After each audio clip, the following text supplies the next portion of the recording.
How's it? This is Dave from Hawaiian South Shore, and I'm here with Nathan. Well, actually, Nathan, where are you at? I'm in Santa Barbara. Santa Barbara, and I'm in Honolulu at the shop. And I asked the guys at Sharkbanz if I could do a Zoom call so we can get some background about Sharkbanz and also the research that they did, because that's like the number one thing that everybody says, does it really work? And so we wanted to find out how you guys did the testing and stuff like that. Ethan, yeah, can you start from the beginning and what your role is over there at Sharkbanz?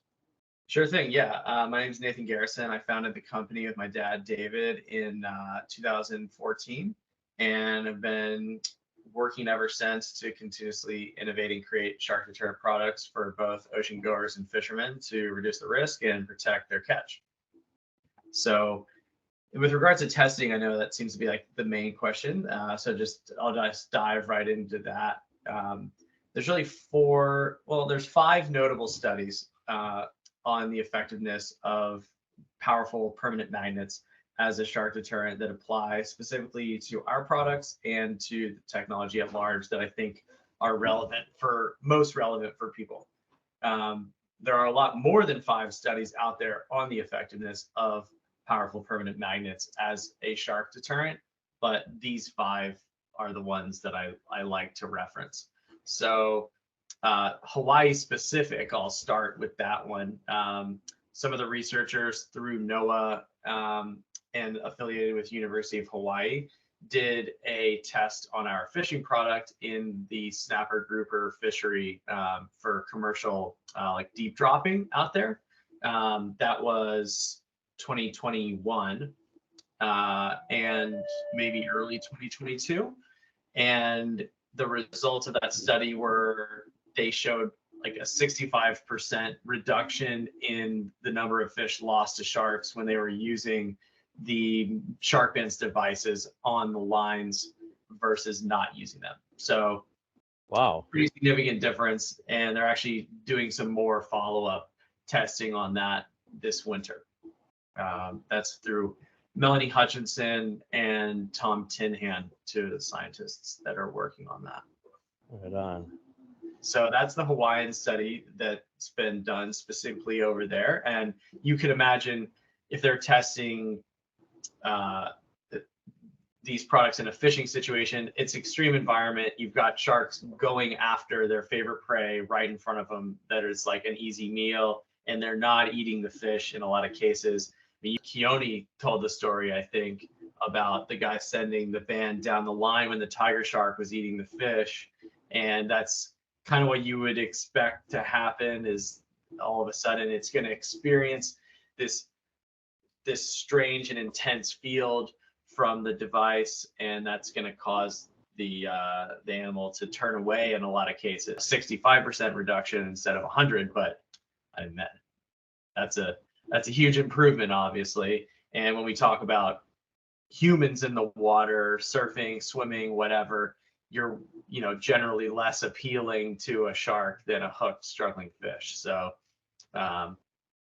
it's obviously a less extreme scenario. So in general, what we've seen with the wearable testing is around an 80-85% of the time the sharks are displaying avoidance behavior, what would be classified as an avoidance behavior towards the device. And that can range from like a slow and subtle turn away to like a violent, like 180-degree turn, depending on the scenario with the animal. So that covers the Hawaiian testing. We've done quite a lot of testing in the Bahamas, mainly on bull sharks, but also on some other species. And that's where we showed like an 85% increase of avoidance behavior, or I guess I should say 85% of the time the shark was within the range of the field of the device, it displayed avoidance behavior to it. And we had 1,200 interactions between the sharks and baited dummies wearing and or not wearing the device over the course of a week. And we had 0 bites, 0 attacks on those baited dummies when they were wearing Sharkbanz. And then when the Sharkbanz were removed, they got attacked on average of every 46 seconds. So Wow. pretty big difference there. Yeah. Then we had up to like 15 bull sharks around at a time, like big 8 to 10 foot bull sharks in some cases. So very fired up, we're throwing chum in the water the whole time. The dummies have fish stuffed in their legs, and, it's definitely tempting for them to bite it. Yeah. So that testing was independently analyzed. All the footage was independently analyzed by a university partner in South Carolina, and they verified and confirmed the findings for that. Another really notable study was done in Western Australia by their government. They have a department called the Department of Primary Industries and I think Resource Development that actually manages a lot of the fisheries related stuff. So they did a year-long study on the fishing product as well over there, where they're trying to determine, will it be effective at reducing the number of fish lost to sharks in their bottom fishery, which is like a huge issue plaguing there. I'm sure in Hawaii, a lot of guys are complaining about losing fish to sharks as well, from what I hear. And that showed over a year study. I think they did 70 boat trips. So huge amount of data gathered from that. They showed another like 65-70% reduction in the fish lost to sharks, and that would have been on so many different shark species that those fishermen would have encountered trying to eat those fish. From the Western Australia government testing will be available hopefully sometime before the end of the year. We'll see there. Cool. So when did you guys do the testing on that? Was that recent? Well, their government was running that from 2021 through 2022. Oh. So yeah, pretty recent and lengthy, like 70 days on the water, out on some super sharky islands off the coast of Western Australia. So wow, that was a big test. Obviously, huge results to get that kind of government endorsement. They're like, yeah, this definitely deters sharks from eating the fish, and it's a positive thing. Because the results of that study are already like there's like some publishing of them. It's just the official paper's not out. So the recreational fishing body that represents all of the recreational fishers of Western Australia recommended that product for use in the fishery. So nice little feather in the cap there. Yeah. That's pretty and awesome. There's an ongoing study in Florida right now by NOAA that's doing something really similar to what they did in Australia to determine effectiveness of these products to reduce the number of fish lost to sharks. And again, it's just another validation that the technology is effective at repelling sharks. It's the same exact technology that's in the bands, the same technology that's in the FCS Sharkbanz pod. So you can be assured if it's deterring hooked sharks from eating hooked fish, that it's also going to be a helpful risk reduction measure for when you're out surfing or swimming or whatever activity you're enjoying in the ocean. And then specifically on tiger sharks too, early days, there's a group of scientists that we started working with in the beginning of developing these products. That's who originally discovered that sharks were deterred by powerful permanent magnets, and who we licensed the patents from. That's Dr. Eric Stroud was the key scientist there. And they actually did studies on juvenile tiger sharks up to they did tests on juvenile tiger sharks up to 9 feet when they were first testing the magnetic technology, and the sharks were displaying avoidance behavior. They just didn't have any ones that were bigger than 9 feet, but you can presume that the sense, what we see is that actually the bigger the shark gets, the sense organ actually gets more developed, and they seem to be just as much, if not more, reactive the bigger that they get in other species that we've observed.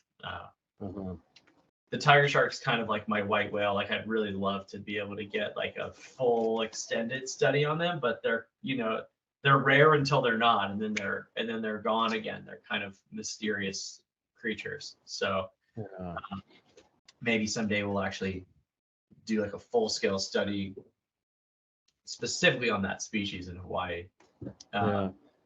Another noteworthy test was in South Africa on great whites. There was a study done simulating artificial, like with the artificial kelp forest, because gray whites are obviously hunting around and near kelp forests there. They wanted to see if they could create a simulated barrier that wasn't actually like a shark net, that like animals could still swim through it, but that sharks wouldn't want to swim through it, because there were magnets placed vertically in these simulated kelp strands. So imagine the magnets are placed like 6 feet apart in the kelp strands going down to the bottom. And then there's another one that's the exact same thing, but it doesn't have any of the magnetic technology in it. And they did this with great whites and with bull sharks. And in the case of both of those species, they showed significant avoidance towards the magnetic kelp barrier versus the one that wasn't. So again, showing that the animals do react to these magnetic devices and that they are wanting to avoid them. Oh, that's a lot of good info. Yeah. Yeah. There's a lot that's been done. I mean, there's almost 20 years worth of research that's gone into shark electrosensory system and how they are overwhelmed by permanent magnets. If you want, one thing I do occasionally like to do is give like a little deeper dive on how the technology works. Like people appreciate it if they like want to get into the science of it. So sharks don't actually they don't actually have a sensory organ that can detect a magnetic field. They are not detecting the actual magnetic field that comes off of the device. However, the magnetic field allows for the opportunity to create an electrical field, and the shark experiences that through electromagnetic induction. So imagine that a shark is swimming west to east across the equator, and the Earth is magnetized on the North and the South Pole. Well, the shark is moving like this. That means that an electrical field will be generated at the exact right angle from the shark's head as it's moving forward like this. So it's a very small and subtle electrical field. It's going around the shark's head, and it's using that to hunt and navigate. And it's something that's always present for it in very low amounts. And so they're using that to detect like struggling fish or prey. They can kind of use it to see at night. You know, when they zero in on prey, a lot of sharks will close, actually, like you'll see their eyes close, but they have the extra sensory capability to understand things that are very close to them and hone in on it. So you have this device, this really strong single magnetic device that comes into a shark's range, and that's producing a very powerful magnetic field that the shark moves into it, or the device moves near the shark. And in that case, the electrical field produced, which is then conducted through the snout of the shark using the organ that it has, the ampullae of Lorenzini, the little black dots that you see on the shark, are actually going to conduct that electricity. And it's going to be much more intense and startling for it than anything that it's going to encounter in its normal environment. And it reacts to that electrical field. And it's either the movement of the shark that creates that electromagnetic induction, or it's the movement of the device, or both at the same time.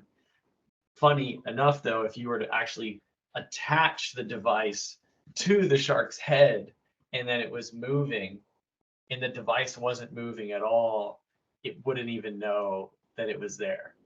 Wow. So it requires that movement of one or the other, which is, of course, naturally going to happen when you have a hooked fish and you have a device below, or when you're sitting in the water and the shark's moving and approaching you. Like, there's going to be some of that field that's created there through the shark or the device moving. And that's like the deeper science of like how it actually works.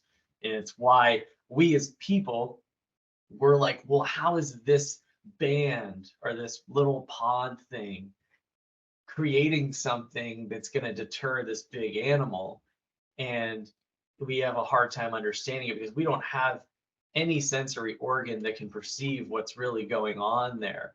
But imagine for the shark, it's like having a really bright light shine in its eyes in a dark room. For us, where we can relate to that. It's not harmful, but it's alarming, and it makes you want to turn away. And these animals operate under the principle that they'll follow the path of least resistance to get food. So if you give them something that signals that's maybe harmful, signals danger to them, and they might get hurt, then they're probably going to turn away from it and go look somewhere else. They got a Jedi sense. They got it. Yeah. 7 senses. We've only got 5. A lot of people ask, how great is the field around the actual product? Like how strong is it, or like how Yeah. what distance is it? What's the range? The So range like if is you're in the water, how close would they usually get before they sense it? Yeah, good question. So the range is both a benefit and a limitation of the device. One, the range is about 6 feet, 2 meters max. You could theorize that the animal could detect it maybe at a distance of like 10 feet maximum, but the effective range starts at about 6 feet. But it cannot detect it beyond that. And the reason is the laws of magnetics and the laws of physics. So to clear up any kind of misconception that this can be detected from a distance, it is impossible according to the laws of physics for that to happen. So you get beyond 10 feet, it's less than the magnetic field of the earth. It's imperceptible to the shark or even the most sensitive scientific equipment. So the benefit is that no sharks can detect this from a distance, and the drawback is that it's only 2 meters. But I mean, that's really all you need. Is the shark approaches, it has an opportunity to detect that field at a close range, and then to decide that man or woman is not food, I'm going to turn away. Yeah. So when you guys were doing the studies, on average, how close were they getting? Like the one that in Florida with all the chumming and stuff like that. Yeah, it varies. When you get a bunch of sharks fired up and they're in a competitive feeding environment like that, which of course none of us are ever going to surf or swim in, they're going to get closer. Yeah. Totally makes sense. If a board has a baited dummy on it and it's just sitting offshore, and a cruising investigative shark maybe catches a whiff of it and then comes over to see what it is. I think we have a video of a hammerhead, and that shark reacts at least at a distance of 2 meters, if not more, and it has a really violent one, and it turns away from this. There's like a whole fish basically attached to the leg.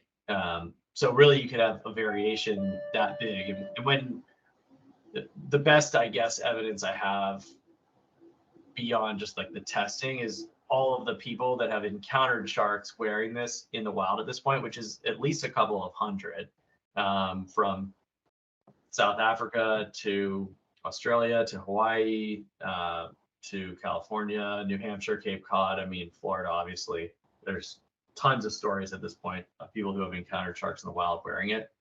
And most of them report that at about like a meter and a half is when they see the reaction from the animal, whether that's like fishing, surfing, is like when the shark's 4 or 5 feet away from you is when most of the customers are reporting that it turns off.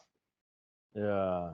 Well, I mean, when you see something like that, and when it's big and it gets close, it seems closer than what it actually probably is too, a lot of times, because you're freaking out. True. Yeah. And well, a lot of times you don't even see it because they come sneaking up behind you. And, those of us who aren't as blessed to have the beautiful water clarity of Hawaii, you might not even see it at all until it starts taking off. You just see the swishing of the water, the water. Definitely have had people say there was a crazy commotion in the water near them, and all of it, and it this shark goes taking off. So Yeah. yeah. So You from the never find beginning, out if it works. yeah. So from by the way, we have guys that came in that are in the military and they're SEALs, and they say that they're required to use it when they're training. Really? That's cool. Yeah, yeah. They're So in he came they're in in. Hawaii. They're in They Hawaii they or were go? they were vacationing here, and they were going to go surf at night. And one of the guys came in and said, I had to get this for my buddy because he just sent his household effects to the mainland. And he goes, hey, we're required to wear this when we're training. I was like, whoa. They were training like at Coronado at 3 o'clock in the morning. So Yeah. yeah, Cool. I he love was telling hearing us that. about that. But I have had actually a wife or two write in to us and say, this thing saved my husband's ass when he was on duty. Like, so grateful. And that's as much of a story as we get. Yeah, Love getting those stories. Love supporting the servicemen and women. yeah. So how did this all come about? The Sharkbanz itself. So I grew up in Charleston, South Carolina, which is right on the ocean, and spent a lot of time surfing and swimming. My dad was a dive instructor in the 70s in Monterey, California. Did a lot of diving in that area in the 70s, and then down in Baja where it was a lot more pleasant. So he got us into scuba diving and stuff early. And it was just, water, the ocean was always like a part of what I did. And then like late teens, I think it was like freshman year of college, a really close friend of mine who's kind of like my brother from another mother, he got attacked by a bull shark in Charleston pretty badly. He was surfing near the Folly Beach Pier. Shark came up, grabbed him by his ankle and pulled him off his board underwater. Broke his ankle, a lot of stitches. Luckily, no like permanent ligament damage or anything, and he ended up making a full recovery, thankfully. And he actually lives in Santa Barbara also, and we surf together all the time. And he obviously uses the products now, so it's a cool full circle thing. But when that happened, it changed my view of the ocean a bit. It kind of like popped my bubble, and I didn't look at it quite the same. Because before I would just run in the ocean at night, day, whatever. Like I just, I didn't, Yeah. Out of sight, out of mind. And that he was the guy who was like the best athlete, got the most girls, and all of a sudden he gets bit by the shark. I'm like, shit, what's gonna happen to me? So I took that to heart, and it always was like in the back of my mind after that. Then when I moved to Santa Barbara, there were two shark bite fatalities in our area. One was of a guy who lived on my street, and that hit pretty close to home. And after the second one happened, it became this thing where I would be out surfing in certain sharky spots. Maybe I'm by myself, maybe there's nobody near me, and I'm just like, man, like I cannot believe that there's nothing that I can do to at least make me a little bit less likely to get chomped here. Like if there was this, like for sure I would use it. So my dad and I, we started working together. At the time I was working in the footwear space, and that job allowed me to understand all of the steps that it took to take a product from a concept all the way to a shelf at retail. And now I just needed to go and do them on creating this shark deterrent product, except no one had ever made this thing before. So it was like, identify the technology that's going to work. It's got to be simple, it's got to be affordable, and it can't compromise performance.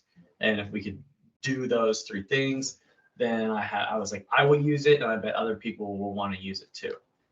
So set about working on that. It took a couple of years, really like 1 year of like really pushing on it full time to get to the point that we were ready to manufacture and start selling. And obviously there was like the testing and everything that went into it then. And now, we have expanded the product line and Yeah.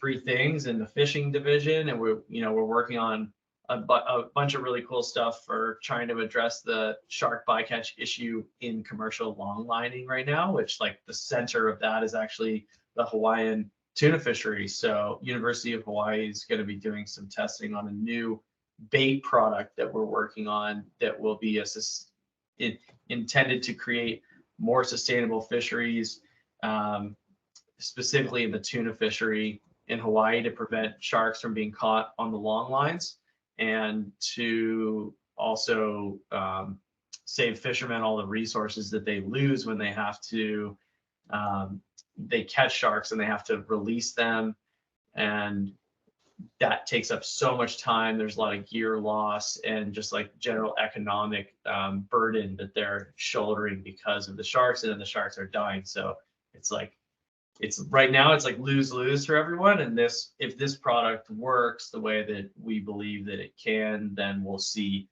a greater catch for fishermen, less resources wasted, and way less sharks being caught. Oh, right on. Right? Yeah. Yeah. Oh, so stoked for you. Wow, right on. That's good. Yeah. Well, save your stoke for when it works, but yeah. Nervous, excited, and yeah. Right on. Hey, thank you very much. It's a fun project. Yeah.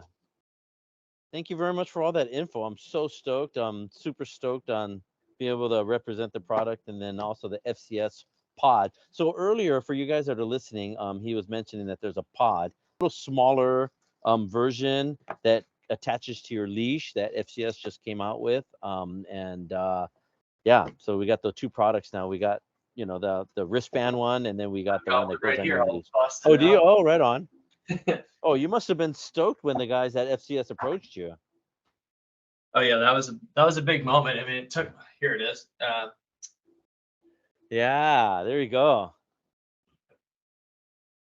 There you go. Yeah. Pretty sweet. I like the Sharkbanz side. You get to. Yeah. Oh man, that's so man.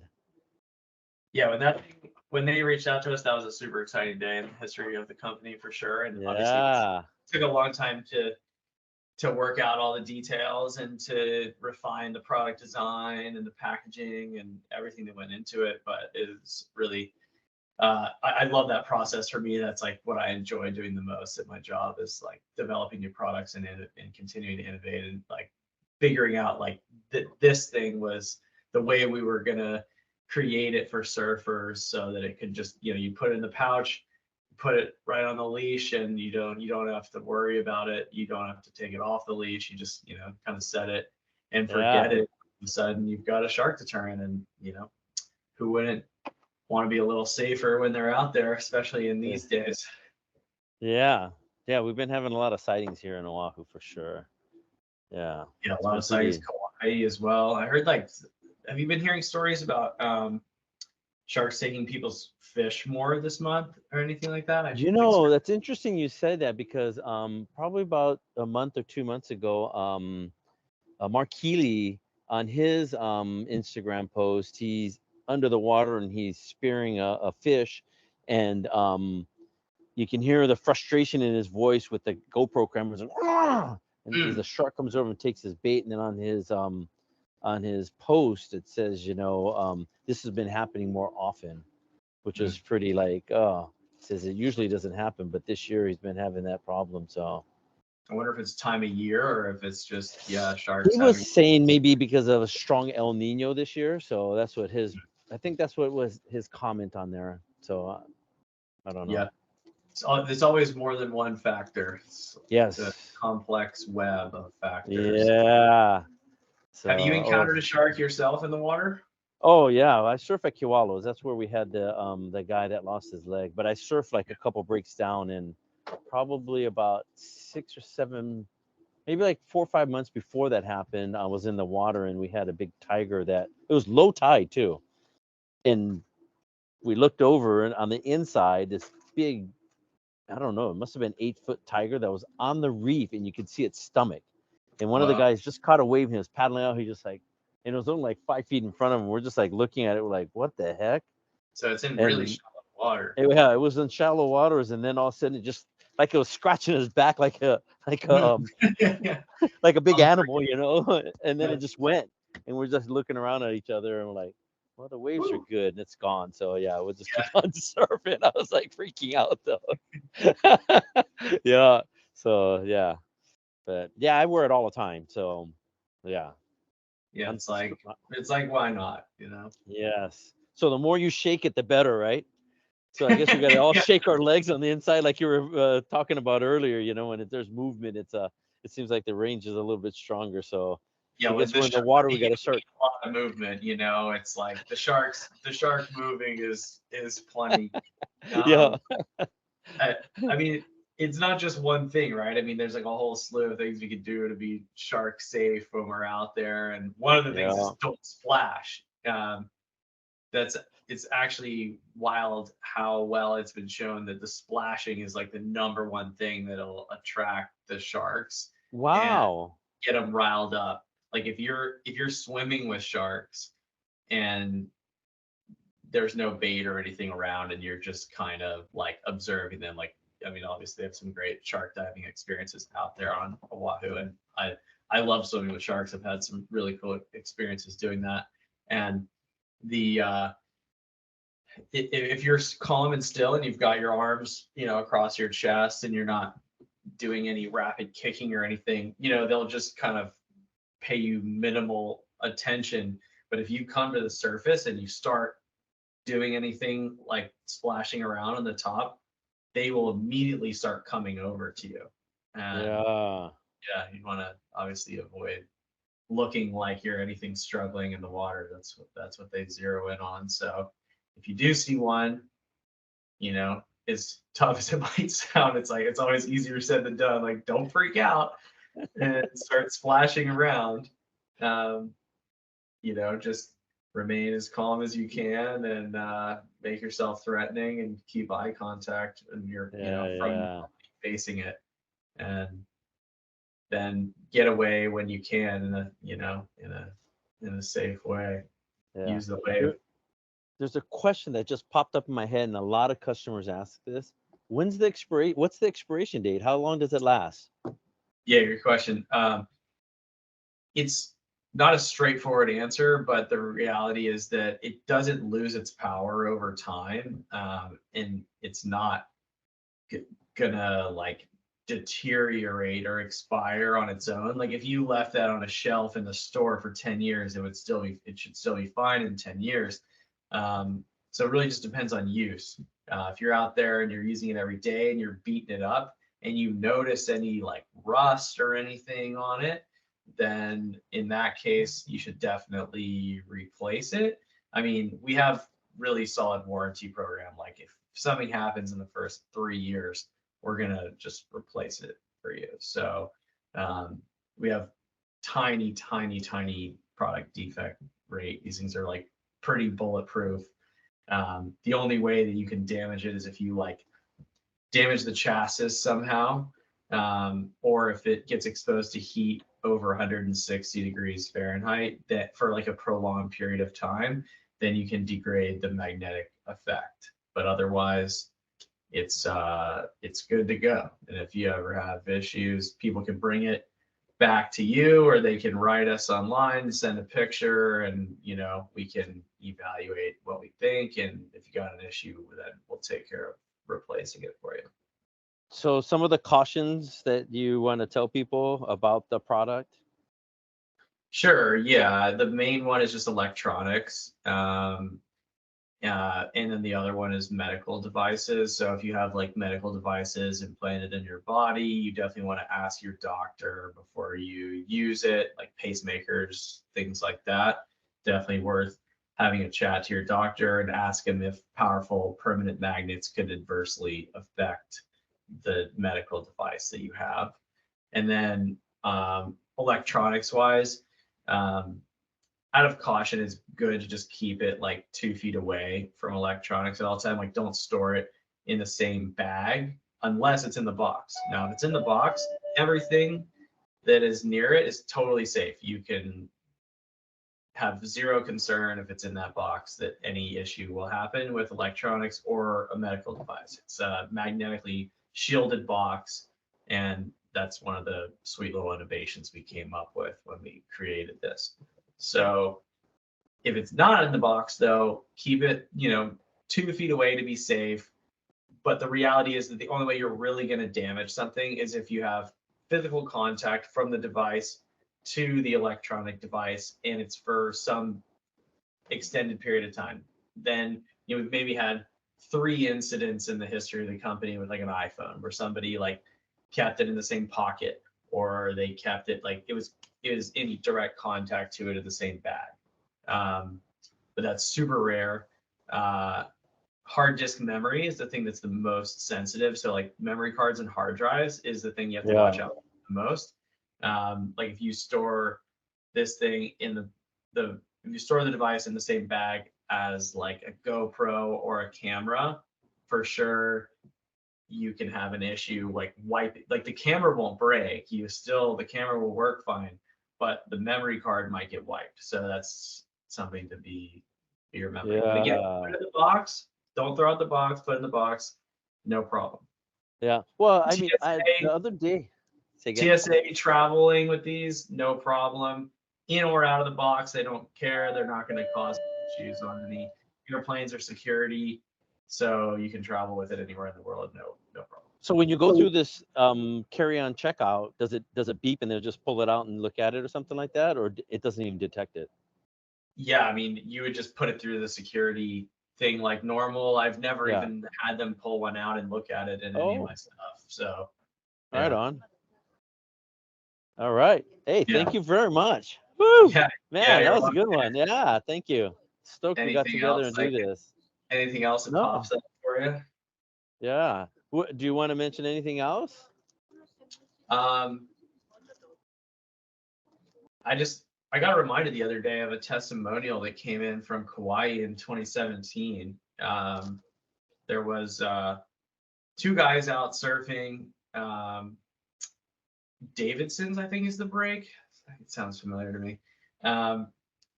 Twilight, just the 2 of them. One had a band on and one didn't. And the guy who wasn't wearing it got bitten.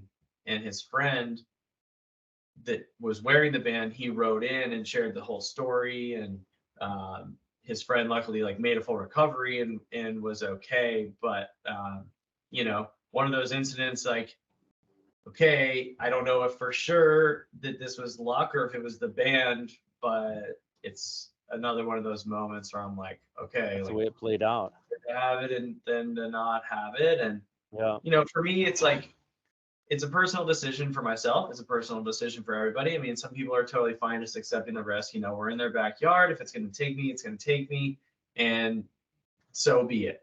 And then I'm more of the mindset that says, this is going to help me enjoy what I want to do more. Like my most exhilarating best days are when I'm like off in some remote place surfing really good waves.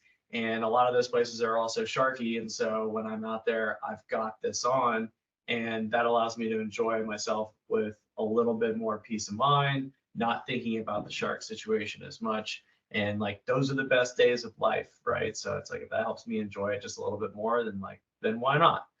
I'm in the same boat with you, brother. Yeah, right on. Thank you very much. Yeah, sure thing. And if people have any questions about, they're always welcome to write into us, and you'll either be talking to me or one of the other members on our team will get back to you. So. Right on. Well, hopefully when you come to Hawaii, we'll be able to meet you. Oh, I'll definitely, I'll give you guys a heads up, and I'll definitely come by the shop, and we'll get to wrap out and tell some stories, and you can show me the deal down there on the South Shore. I don't know a ton about the South Shore, so I'm keen to get a little local tour. Yeah. Hey, thank you very much for always like sending out the product to us real quick, man. We've been cranking through it. Sure thing. Well, props to Tim on that. He's the man. He does a great job. Yeah. Right on. All right, David. All right, man. Take it easy. I'll see you in a couple months. Okay. Take it easy.